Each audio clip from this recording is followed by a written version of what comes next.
Oh, Sunday in Dayton, Ohio. Gunshots in a commercial district at around 1 in the morning. what the?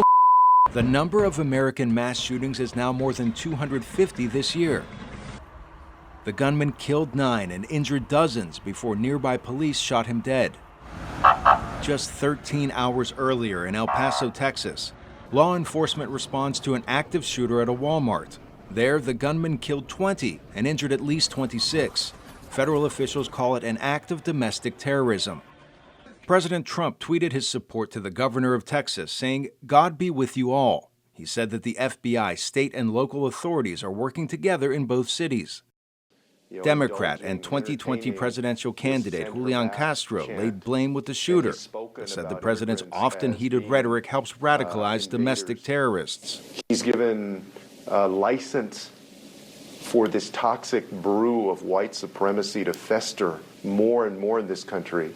At the same time, as our national leader, you have a role to play in either fanning the flames of division or trying to bring Americans of different backgrounds together. President Trump's acting chief of staff, Mick Mulvaney, says mass shooters, not political rhetoric, are to blame. There's no benefit here to trying to make this a political issue. This is a social issue, and we need to address it as that. The people responsible here are the people who pulled the trigger. We need to figure out how to create less of those kinds of people as a society, and not trying to figure out who gets blamed going into the next election. Both Mulvaney and Castro seem to agree that narrowing access to firearms is a step in the right direction. The answer is not more guns.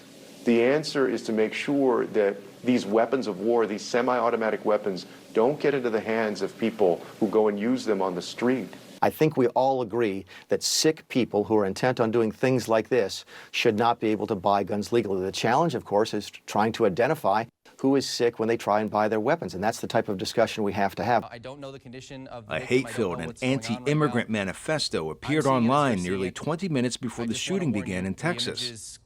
Authorities have yet to confirm its author, and one of the Dayton shooter's victims was his own sister, capping off one of the deadliest mass shooter weekends in the history of a country plagued by gun violence.